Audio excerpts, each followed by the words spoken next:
evaluate. இது ஒரு triple integral கொடுத்திருக்காங்க நமக்கு. இந்த ட்ரிபிள் இன்டெக்ரல் சால்வ் பண்றதுக்கு முன்னாடி உள்ள ஃபங்க்ஷன் என்ன கொடுத்திருக்காங்க, ஆர்டர் என்ன, லிமிட் என்ன அப்படின்னு பார்க்கலாம்.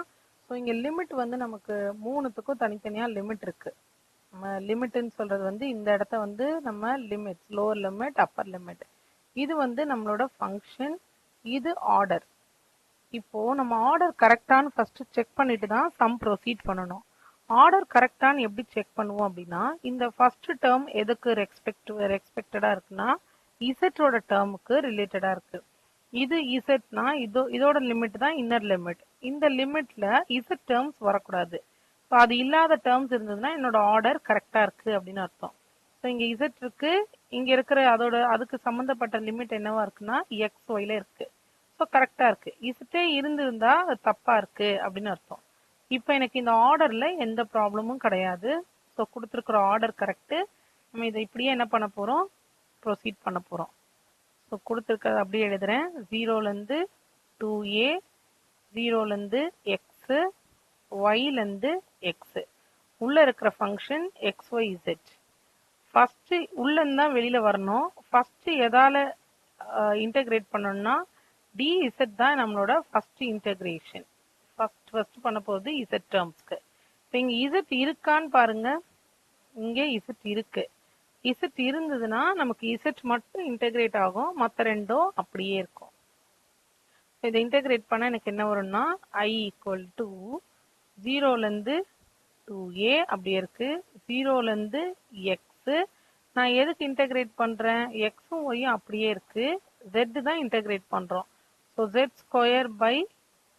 இது என்ன ஃபார்முலான்றது இங்க ஓரமா எழுதுறேன் பாருங்க. எல்லாத்துக்கும் இதுதான் formula. Integral X power n இருந்தா என்னோட ஃபார்முலா x⁻n+1/n+1. இது எக்ஸுக்கா இருந்தாலும் இதுதான், ஒய் இசட் எதுவா இருந்தாலும். இப்போ z⁻1ன்னு இருக்கு. அப்ப அதை இன்டெகிரேட் பண்ணா z⁻2 / 2. ஓகே. ஸோ இங்க இருந்தது தான் இப்போ லிமிட்டா வருது. இங்க ஒய்லேருந்து X dy dx, upper limit minus lower limit.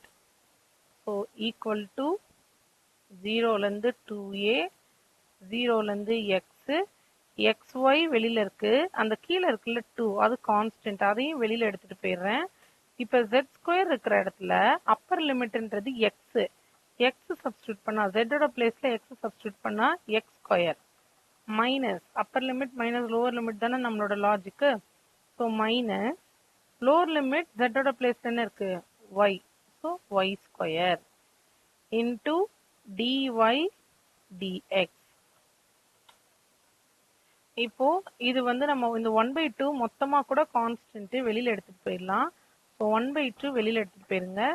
0லேருந்து 2a, அடுத்தது 0லேருந்து இன்னும் நம்ம இன்டெகிரேட் பண்ணல, xy into x² minus y² dy dx. அடுத்து இன்டெகிரேட் பண்றதுக்கு முன்னாடி இது ரெண்டையும் இப்படி மல்டிப்ளை பண்ணிக்கலாம். So 1/2, 0லேருந்து 2a, 0லேருந்து x. இந்த xy-ய x² மல்டிப்ளை பண்ணும்போது x³ மைனஸ் இந்த டேர்மோட மல்டிப்ளை பண்ணும்போது xy³. இப்போ dy dx. இப்போ எதால இன்டெகிரேட் பண்ணணும்னா y ஆல இன்டெகிரேட் பண்ண போறோம். ஸோ y டேர்ம் இருந்ததுன்னா இன்டெகிரேட் ஆகும். இங்கே இது நம்மளோட y டேர்ம், இங்கே இது நம்மளோட y டேர்ம். ஃபார்முலா பாருங்க, y⁻n dy இருந்தா என்ன எழுதணும், y⁻n+1/n+1. பெட்டர் அண்டர்ஸ்டாண்டிங்காக அது yலயே எழுதிட்டேன். 1/2a integral 0லேருந்து 2a. இப்போ x³ அப்படியே இருக்கு, y⁻1, y⁻n இன்டெகிரேட் பண்ணா என்ன வரும், y⁻1+1ன்றது 2 divided by 2.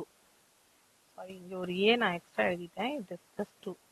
Okay, minus x அப்படியே இருக்கு, y³ y⁻3 இன்டெகிரேட் பண்ணா y⁻3+1, 3+1ன்றது 4, கீழையும் 4. இதுக்கான லிமிட் என்ன, 0லேருந்து x. எந்த இடத்த ரீப்ளேஸ் பண்ணணும், y-ய ரீப்ளேஸ் பண்ண போறோம். ஸோ எங்கெல்லாம் y இருக்கோ அங்கெல்லாம் ரீப்ளேஸ் பண்ணலாம். 0லேருந்து 2a, கியூப் இருக்கு. y ஓடது upper limit x. So x square by 2 minus x, y ஓடது xன்னு ரீப்ளேஸ் பண்ணா x பவர் 4 பை 4. இது அப்பர் லிமிட் மைனஸ் லோவர் லிமிட்ன்றது 0. 0 சப்ஸ்டியூட் பண்ணா எனக்கு மொத்தமாவே 0 ஆயிடும். Into dx.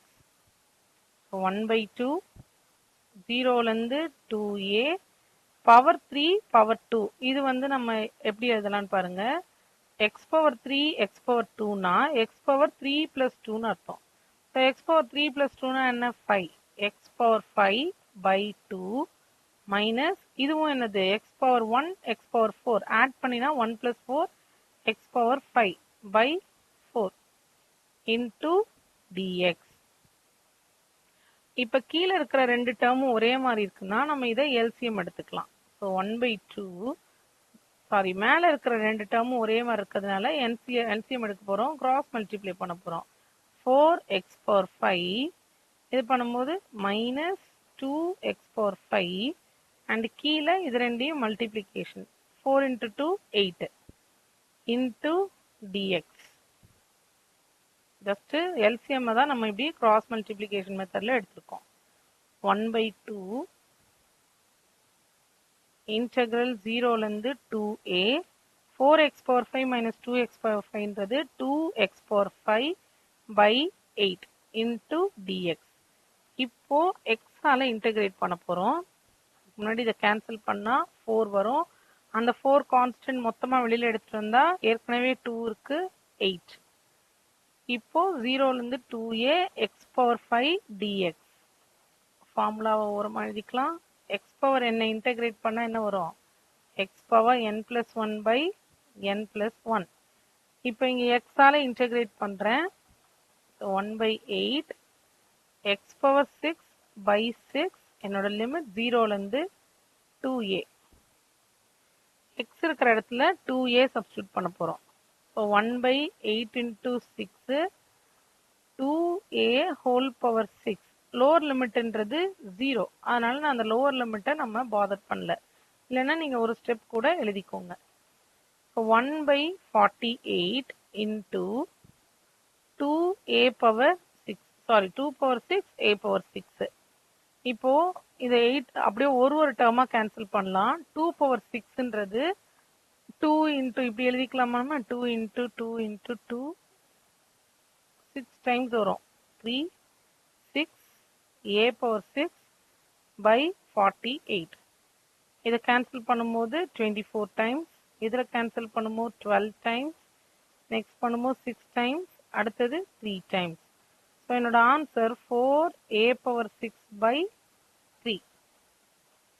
ஸோ ஒன்று இன்டெகிரேட் பண்ணியிருக்கோம். ஃபர்ஸ்ட் நம்ம எதால இன்டெகிரேட் பண்ணியிருக்கோம்னா இசட் டேர்ம் மட்டும் இன்டெகிரேட் பண்ணியிருக்கோம். அதுக்கு லிமிட் சப்ஸ்டியூஷன். அப்புறம் y மட்டும் இன்டெகிரேட் பண்ணியிருக்கோம். அப்புறம் லிமிட் சப்ஸ்டியூஷன். லாஸ்ட்ல எக்ஸால இன்டெகிரேட் பண்ணியிருக்கோம். இங்க இருந்து இப்படி இன்டெகிரேட் பண்றோம்.